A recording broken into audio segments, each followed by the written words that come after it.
आदमपुर उपचुनाव के लिए कांग्रेस पार्टी की तरफ से इन 3 नेताओं ने शक्ति प्रदर्शन करके अपनी उम्मीदवारी की ताल ठोक दी है। ध्यान से इस वीडियो को शुरू से अंत तक देखिएगा। आपको क्या लगता है आदमपुर उपचुनाव के लिए कांग्रेस पार्टी को किसे कैंडिडेट बनाना चाहिए?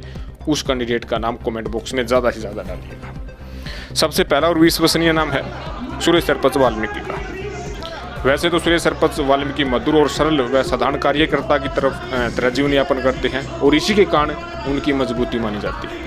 कुलदीप बिश्नोई के साथ 20 से 22 साल तक वे काम कर चुके हैं। कुलदीप के एक समर्थक से वे अच्छी तरफ से वाकिफ है। एक समर्थक के घर तक उनकी अच्छी पकड़ है। तो कुलदीप समर्थकों को भी अपनी तरफ मोड़ने में सुरेश सरपंच वाल्मीकि अहम साबित हो सकते हैं और कांग्रेस पार्टी उन्हें कैंडिडेट भी बना सकती है।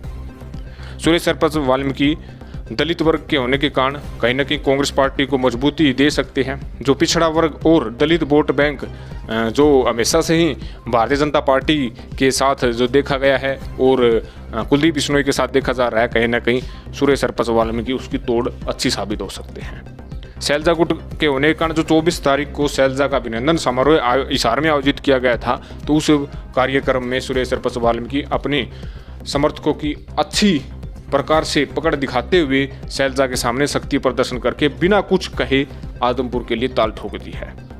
कहीं ना कहीं शैलजा भी इससे वाकिफ हो चुकी है और उड्डा गुट के नेता भी वाकिफ हो चुके हैं और सुरेश सरपंच वाल्मीकि का नाम उनके भी मुंह की जुबान में आ चुका है।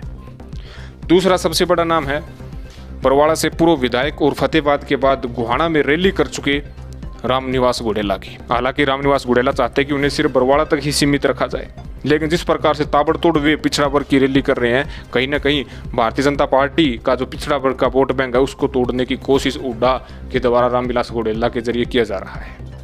और आदमपुर में पिछड़ा वर्ग के लोगों की संख्या अच्छी है। अगर रामनिवास घोडेला आदमपुर में चुनाव लड़ लेते हैं तो पिछड़ा वर्ग का एक बड़ा धड़ा कांग्रेस की तरफ आ सकता है और उड्डा जनरल वोट बैंक पर हमेशा से आदमपुर में पकड़ रखते हैं और उसका फायदा भी उन्हें मिल सकता है।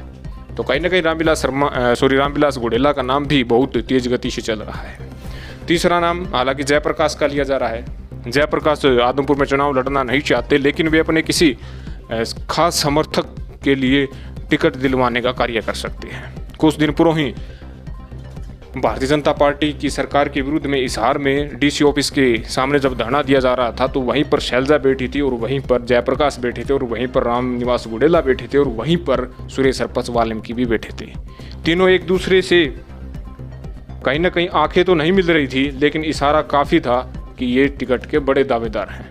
जयप्रकाश पहले भी चुनाव लड़ चुके हैं, हालांकि मामूली वोटों से उनकी हार हुई थी, लेकिन उनके मन में यही चल रहा है कि उनके किसी खास समर्थक या उनके खास कार्यकर्ता को टिकट दी जाए। इन तीनों का नाम बहुत तेज गति से वायरल हो रहा है। आपको क्या लगता है, क्या इन तीनों में से किसे टिकट दी जाए या किसी चौथे को जो टिकट दी जा सकती है, जो हराया जा सकता है कुलदीप बिश्नोई को, उसका नाम भी आप कमेंट बॉक्स में रख सकते हैं। आपको ये भी पता है कि उड्डा को फ्री हैंड करने के बाद बहुत बड़ा धड़ा उड्डा के साथ कांग्रेस पार्टी का जाता हुआ नजर आ रहा है। आदमपुर उपचुनाव में उड्डा के साथ साथ शैलजा का भी अहम योगदान देखने को मिल सकता है। आने वाले दिनों में उड्डा और शैलजा आदमपुर के विभिन्न गांवों का दौरा करते हुए भी आप देख सकते हैं।